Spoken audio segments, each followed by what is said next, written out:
Non రోటీ అనగానే గుర్తొచ్చేది హైదరాబాద్ పాత బస్తీ. అయితే ఉదయం బ్రేక్ఫాస్ట్లో నాన్ రోటీ పాయా షేర్వా తింటే ఆ ఫీలే వేరు. అందులోనూ పురాణి హవేలీ దగ్గర చేసే మున్షీ నాన్ అంటే ఆహార ప్రియులు మనసు పారేసుకుంటారు. ఈ రొట్టె రుచికి 175 సంవత్సరాలకు పైబడిన చరిత్ర ఉంది. మైదా, ఉప్పు పులియబెట్టిన పిండితో రొట్టెలు చేసి నిప్పుల సెగపై బట్టీలో ఉంచి కాల్చి తయారు చేస్తారు. వీటిని కాల్చే తీరు చూడముచ్చటగా ఉంటుంది. మైదాతో చేసిన రొట్టెల్ని ఒక చిన్న మెత్తపై ఉంచి బట్టీలో ఒత్తి పొడవాటి ఊసలతో బయటకు తీయటం చూసి తీరాల్సిన దృశ్యం. ये जो है सो क़दीम मुंशी नान है और ये दुकान जो है सो 1851 में क़ायम हुई थी फोर्थ निज़ाम के दौर में। मीर फ़रखुंदा अली खां फोर्थ निज़ाम जो थे उनके पास हमारे परदादा के वालिद मतलब ग्रेट ग्रैंडफादर जो है सो उनके पास एज ए क्लर्क अकाउंटेंट काम करते थे उनके पास।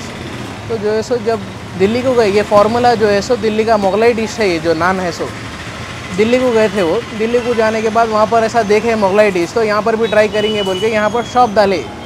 तो वो जो शॉप जो है सो नान मुंशी बोले तो एज ए मतलब क्लर्क को बोलते मुंशी। तो मुंशी क्लर्क को बोलने से नाम दुकान का जो है सो मुंशी पड़ गया, मुंशी साहब की दुकान बोल के। जो है सो निज़ाम जो है सो फोर्थ निज़ाम जो है सो मुंशी साहब की दुकान बोल के फेमस ऐसा हो गया वो टाइम पर। इसका प्रोसीजर देखिए आप, पूरा मैदे से बनता है नान। इसमें जो है सो रिफाइंड ऑयल यूज़ होता, सॉल्ट यूज़ होता, वाटर यूज़ होता और मैदा रहता, पूरा मैदे से बनता है ये जो है सो रोटी।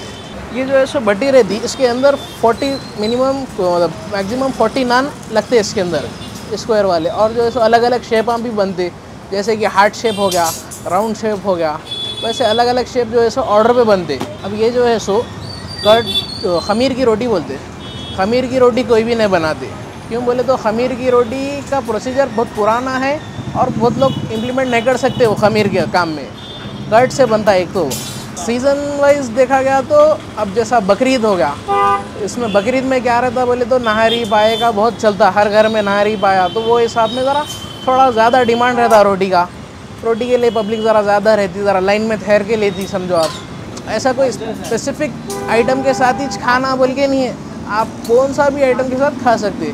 अब जैसा चाय के साथ भी आप खा सकते, नॉर्मली ऐसे भी खा सकते, कुछ भी नहीं रहा तो भी खा सकते वैसे भी। लेकिन ज़्यादातर जो है सो नहारी, मरग और मलाई पाया वगैरह जो रहते हैं ना, वो उसमें ज़्यादा इस्तेमाल होती नान की रोटी। ఒక్కో కర్రీతో ఓ రకమైన టేస్ట్ ఇచ్చే నాన్ రోటీలు అంటే ఇష్టపడని వారు ఉండరు. 1851లో 4వ నిజాం హయాంలో అకౌంటెంట్ కమ్ క్లర్క్గా పనిచేసే మహమ్మద్ హుసేన్ సాహెబ్ అనే వ్యక్తి పురాణి హవేలీ వద్ద నాన్ రోటీ తయారు చేసే చిన్న షాప్ ఏర్పాటు చేసుకున్నాడు. అందులో తందూరి రోటీలు తయారు చేసేవాడు. అప్పట్లో ఆ నాన్ రోటీలు స్థానికులకు ఎంతో రుచికరంగా అనిపించడమే కాదు, వాటికి జనాలు ఆకర్షితులయ్యారు. దాంతో ఆ నాన్ రోటీలకు ఒక ప్రత్యేకత ఏర్పడి అది అలా ఇప్పటికీ స్థిరంగా కొనసాగుతుంది. ఈ క్రమంలో అప్పట్లోనే ఆ షాప్కు మున్షీ నాన్ అనే పేరు వచ్చింది. మొఘల్ చక్రవర్తుల హయాంలో ఢిల్లీ నుంచి చార్కోనీ నాన్ రెసిపీ హైదరాబాద్కు వచ్చిందని చెప్తారు. ఆ రెసిపీ ఇప్పటికీ అలాగే ఉందని, ఏమాత్రం మారలేదని, అదే రుచిని సంవత్సరాలుగా అందిస్తుండటం వల్లే కస్టమర్లు తమ షాప్కు మళ్ళీ మళ్ళీ వస్తుంటారని నిర్వాహకులు తెలిపారు. వారు నాన్ రోటీలను 2 రకాల ఆకృతుల్లో తయారు చేస్తారు. కానీ చార్కోనీ నాన్ చాలా ప్రత్యేకం. 4 పీసులుగా సులభంగా కట్ చేసి తినవచ్చు. ప్రస్తుతం హుసేన్ సాహెబ్కు చెందిన 4వ తరం వారసులు ఆ నాన్ తయారీ షాప్ను నిర్వహిస్తున్నారు.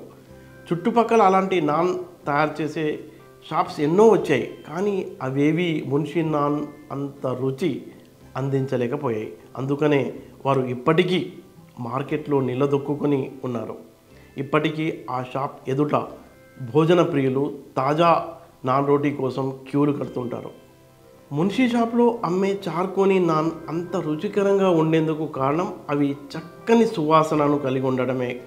అంతేకాదు అవి బయటికి చాలా క్రిస్పీగా ఉంటాయి, లోపల సాఫ్ట్గా ఉంటాయి.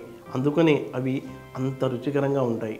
మున్షీ నాన్ షాప్లో వర్కర్లు మైదాను ప్రిపేర్ చేసి వాటిని నాన్ రోటీలా తయారు చేస్తారు. అనంతరం వాటిపై రోల్ పిన్ సహాయంతో డిజైన్లు వచ్చేలా చేస్తారు. తర్వాత వాటిని తందూర్ బట్టీలో బెల్లం సహాయంతో లోపలి వైపు అతికిస్తారు. ఆ బట్టీలో ఇనుప లోహాన్ని కరిగించేంత ఉష్ణోగ్రత ఉంటుంది. ఈ క్రమంలో ఒక బట్టీలో ఒక్కోసారి 7 నుంచి 8 నాళ్లను అతికిస్తారు.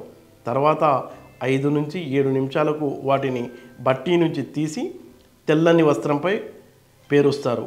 అవి చల్లయ్యాక వాటిని తీసి షాప్ ముందున్న గ్లాస్ ర్యాక్లలో పెడతారు. అనంతరం వాటిని కస్టమర్లు కొనుగోలు చేస్తారు. చార్కోనీ నాన్ను వేడిగా ఉండగానే తినాలి. మటన్ సూప్, పెరుగు రైతా, చికెన్ కర్రీలతో దేంతోనైనా ఈ నాన్ రోటీ తినవచ్చు. ఈ షాప్ మొదటిసారిగా ప్రారంభమైనప్పుడు కేవలం 2 అనాలకే ఒక నాన్ విక్రయించామని, ప్రస్తుతం ఒక నాన్ రోటీని 20 రూపాయలకు అమ్ముతున్నామని హమీద్ ద ఫెడరల్ తెలంగాణకు తెలిపారు.